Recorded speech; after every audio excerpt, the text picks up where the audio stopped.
और अब बड़ी खबर यह है कि फर्जी सिग्नेचर केस में टीएमसी के सांसद अभिषेक बनर्जी से पूछताछ होगी। गुरुवार को 5.5 घंटे उनसे सवाल जवाब किए गए थे। अभिषेक के जवाबों से संतुष्ट नहीं है सीआईडी। 14 जून को दोबारा पूछताछ के लिए अभिषेक बनर्जी को बुलाया गया है। फर्जी सिग्नेचर से जुड़ा हुआ ये पूरा मामला जो विधायकों की तरफ से सवाल उठाए गए, जिसके बाद सीआईडी इस पूरे मामले की जांच कर रही है। फर्जी सिग्नेचर मामले में फंसे टीएमसी सांसद अभिषेक बनर्जी की मुश्किलें बढ़ने वाली हैं। 5 घंटे से ज्यादा समय तक पूछताछ के बाद भी अधिकारी अभिषेक के जवाब से संतुष्ट नहीं है और एक बार फिर से पूछताछ करने की तैयारी है। सीआईडी ने अभिषेक बनर्जी को 14 जून को पूछताछ के लिए फिर से बुलाया है और अगर अभिषेक बनर्जी अधिकारियों के सवालों का सही जवाब नहीं दे पाए तो उनकी गिरफ्तारी तय मानी जा रही है। अगर ऐसा हुआ तो टीएमसी के लिए एक बड़ा झटका होगा। पहले ही पार्टी बगावत के दौर से गुजर रही है और इन सब के पीछे अभिषेक को ही जिम्मेदार माना जा रहा है। बड़ी खबर यह है कि अभिषेक बनर्जी की बैठक हुई है। तमाम अपने नेताओं के साथ उन्होंने बैठक की है और सीआईडी से पूछताछ के बाद अभिषेक बनर्जी ने बैठक बुलाई थी। गाड़ीघाट में ममता के घर पर ये बैठक रखी गई है। बैठक में कुणाल घोष, मदन मित्रा, डेरेक ओब्रायन मौजूद रहे। अभिषेक बनर्जी की तरफ से सीआईडी की पूछताछ के बाद ये बड़ी बैठक की गई है। तृणमूल कांग्रेस में इस समय टूट की स्थिति नजर आ रही है और इसके साथ ही कल कल्याण बनर्जी ने बड़ा स्टेटमेंट दिया। उन्होंने कहा कि मैं अभिषेक बनर्जी के ऑफिस का कोई कर्मचारी नहीं कि उनकी बात सुने। वहीं कोलकाता में अभिषेक बनर्जी की बैठक सीआईडी की पूछताछ के बाद जो बैठक है वो रखी गई थी। कालीघाट पे ये बैठक रखी गई। इसी बीच बड़ी जानकारी ये भी कि टीएमसी सांसद कल्याण बनर्जी ने एक स्टेटमेंट दिया है। पार्टी में अभिषेक रहेंगे या मैं रहूंगा, ये कल्याण बनर्जी की तरफ से कहा गया। तो आप सोचिए कि सांसद कल्याण बनर्जी भी किस तरह से बागी हो गए हैं। वो ये कह रहे हैं कि पार्टी में या तो अभिषेक बनर्जी रहेंगे या मैं रहूंगा। उन्होंने कहा दीदी से समय मांगा है, अभी जवाब नहीं आया है। तो टीएमसी के कद्दावर नेता और सांसद कल्याण बनर्जी देखिए कैसे बागी हो गए।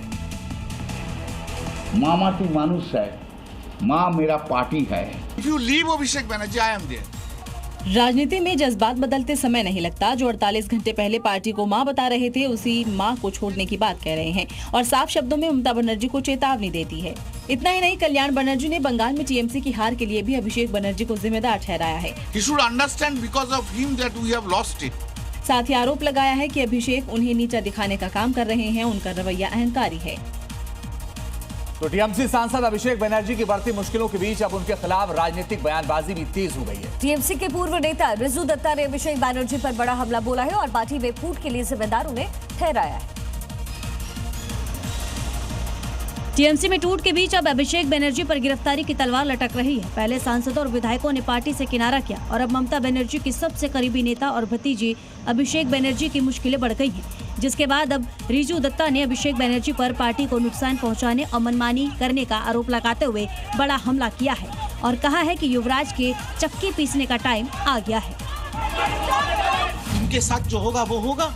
आगे आने वाले दिन में इस व्यक्ति का भविष्य अच्छा नहीं है। ये जो युवराज अभी युवराज को चक्की पीसने का टाइम आ गया है। संधू ने मानसून तैयारियों की समीक्षा की है। उन्होंने एजेंसियों को जून के अंत तक मरम्मत और रेन वाटर हार्वेस्टिंग का काम पूरा करने के आदेश दिए। साथ ही जल संरक्षण सिस्टम को मजबूत करने पर भी फोकस रहेगा।